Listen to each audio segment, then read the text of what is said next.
AP inter results సంబంధించి so మనకి ఏంటంటే ఫైనల్గా ఎగ్జామ్స్ అనేది కంప్లీట్ అయిపోయాయి కదా. సో రిజల్ట్స్ కోసం అందరూ కూడా వెయిట్ చేస్తున్నారు. అయితే మనకి సో రిజల్ట్స్ సంబంధించి ఒక అప్డేట్ అయితే రావడం అయితే జరిగిందన్నమాట. సో అప్డేట్ గురించి క్లియర్గా అయితే చెప్తాను. సో ఇప్పటికొచ్చి ఎవరైనా మన ఛానల్ని సబ్స్క్రైబ్ చేసి ఉండకపోతే వెంటనే సబ్స్క్రైబ్ అయితే చేసుకోండి. సో ఇలాంటి అప్డేట్స్ అయితే డైలీగా వస్తూ ఉంటాయి. సో ఖచ్చితంగా లైక్ అయితే చేయండి. ఒక 200 లైక్స్ అయితే టార్గెట్ ఇస్తాను. ఇంటర్కి సంబంధించి సో రిజల్ట్స్ మీద మనకి ఒక అప్డేట్ అయితే ఇచ్చారు. అదేంటంటే ఏప్రిల్ 2వ వారంలో ఇంటర్ ఫలితాలు అని చెప్పేసి సో కింద కొంత ఇన్ఫర్మేషన్ అయితే ఇచ్చారు. అది ఏంటంటే సో ఏప్రిల్ 4th కల్లా మనకి ఏంటంటే ఈ కరెక్షన్ అయితే కంప్లీట్ అయిపోతుంది అనమాట. సో దాదాపుగా 60 లక్షల జవాబు పత్రాలు అయితే వచ్చాయన్నమాట. అంటే దగ్గర 60 lakhs ఆన్సర్ స్క్రిప్ట్స్ అయితే వచ్చాయి. సో అయితే దీనికి వచ్చేసి ఏంటంటే 23,000 టీచర్స్ ఏంటంటే ఈ పేపర్ వాల్యుయేషన్ అయితే చేస్తున్నారు అనమాట. సో దాదాపుగా మనకి ఏంటంటే లాంగ్వేజెస్ అండ్ ఎంతగానో మెయిన్ సబ్జెక్ట్స్ అయితే అయిపోయాయి. సో చిన్న మైనర్ సబ్జెక్ట్స్ ఉన్నాయి. సో అవి కూడా సో ఏప్రిల్ 4th కల్లా కంప్లీట్ అయిపోతాయి అనమాట. అయితే మనకి సో ఈ కరెక్షన్ అయితే ఏ విధంగా చేస్తారని చాలామందికి అయితే డౌట్ అయితే ఉంది. సో మనకి ఫస్ట్ ఆఫ్ ఆల్ ఈ ఆన్సర్ స్క్రిప్ట్స్ అనేవి అయితే టెక్నాలజీని యూస్ చేసి ఈ ఆన్సర్ స్క్రిప్ట్ అయితే యూస్ చేస్తున్నారు అనమాట. సో ప్రీవియస్ ఇయర్స్లో అయితే ఇలాంటివి అయితే ఏం చేయలేదు. సో ఫస్ట్ మనకి ఏంటంటే కాలేజెస్ నుంచి బోర్డుకి అయితే వచ్చేది. సో బోర్డులో ఏంటంటే చెక్ చేసుకునేవారు. సో చెక్ చేసుకుని వాల్యుయేషన్ చేసే వాళ్ళకి అయితే ఇచ్చేవారు పేపర్. సో వాళ్ళ వాల్యుయేషన్ చేసి సో మనకి ఏంటంటే సైన్ పెట్టేసి మార్క్స్ అప్లోడ్ చేసేవారు.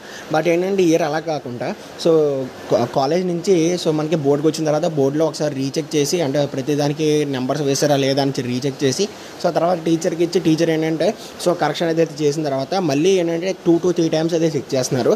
సో ఒక్క మిస్టేక్ వచ్చినా సరే ఓకేనా. సో లాస్ట్ ఎవరి దగ్గరికి అయితే వెళ్తుందో సో వాళ్ళు ఏంటంటే రీచెక్ చేసేటప్పుడు సో ఒక్క మిస్టేక్ పోయినా సరే సో టీచర్కి ఏంటంటే 500 రూపీస్ ఏంటంటే వేస్తున్నారు అనమాట. సో జరిమానా అయితే వేస్తున్నారు. సో ఫైన్ అయితే వేస్తున్నారు. సో అలా ఎన్ని మిస్టేక్స్ చేస్తే సో అన్ని 500 రూపీస్ అయితే సో టీచర్స్కి అయితే వేస్తున్నారు. సో మామూలుగా అయితే కరెక్షన్ చేసినందుకు సో వాళ్ళకి ఏంటంటే మనీ అయితే ఇస్తారు. సో అలా కాకుండా ఇప్పుడు ఒకవేళ మిస్టేక్స్ చేస్తే వాళ్ళ దగ్గర నుంచి మనీ అనేది అయితే తీసుకుంటారనమాట. సో కాబట్టి అర్థమైంది కదా. సో మనకి ఇయర్ ఏంటంటే స్టూడెంట్కి ఒక్క మార్క్ కూడా లాస్ ఉండడం కోసం అయితే చాలా స్ట్రిక్ట్గా అయితే వేస్తున్నారు అనమాట. అండ్ నెక్స్ట్ ఏంటంటే సో అది ఏ స్టూడెంట్ అండ్ అంతేకాకుండా ఏ డిస్ట్రిక్ట్ సంబంధించి తను ఉన్నాడు అని చెప్పేసి ఇలాంటి డీటెయిల్స్ ఏవి కూడా సో మనకి ఏంటంటే కరెక్షన్ చేసే వాళ్ళకి అయితే తెలియదు. సో ఇది ప్రీవియస్ ఇయర్స్ నుంచి ఉంది. సో కొత్త రూల్ అయితే ఏం కాదు. సో కాబట్టి అది మనకి ఏంటంటే టెక్నాలజీని యూస్ చేసి ఇయర్ అయితే మనకి కొత్తగా ట్రై చేస్తున్నాను అనమాట. సో ప్రీవియస్ ఇయర్స్ అన్నీ కూడా సో సింపుల్గా చేసేసేవారు, మార్క్స్ అప్లోడ్ చేసేవాళ్ళు. సో దానివల్ల ఏంటంటే సో ఒక స్టూడెంట్కి 75 దగ్గర ఏంటంటే సో 45 వచ్చేవి. సో దానివల్ల స్టూడెంట్స్ అయితే చాలా లాస్ అయ్యారు అనమాట. సో అందుకని చెప్పేసి ఏంటంటే ఇయర్ మార్చారు. అండ్ ఇంకా కరెక్షన్ విషయానికి వస్తే తెలిసిందే కదా. సో మీకు మార్క్స్ వచ్చే దగ్గర అయితే ఖచ్చితంగా మార్క్స్ అయితే వస్తాయి. సో అలా కాదని చెప్పేసి సో పాస్ బార్డర్ లాగా అనుకుంటే మనకైతే ఏం చేయలేమన్నమాట. సో మనకి ఏంటంటే ఫర్ ఎగ్జాంపుల్ మీకు అటెంప్ట్ చేసి సో ఏంటంటే సగం దాకా చేశారు అనుకోండి. సో మీకు ఏంటంటే 3 marks లేదంటే 2 marks సో 4 marks క్వశ్చన్ చెప్తున్నాను. అదే 7 marks అనుకోండి. సో 7 marks అయితే దగ్గర 4 marks 5 marks అయితే వేస్తారు అంతేనా.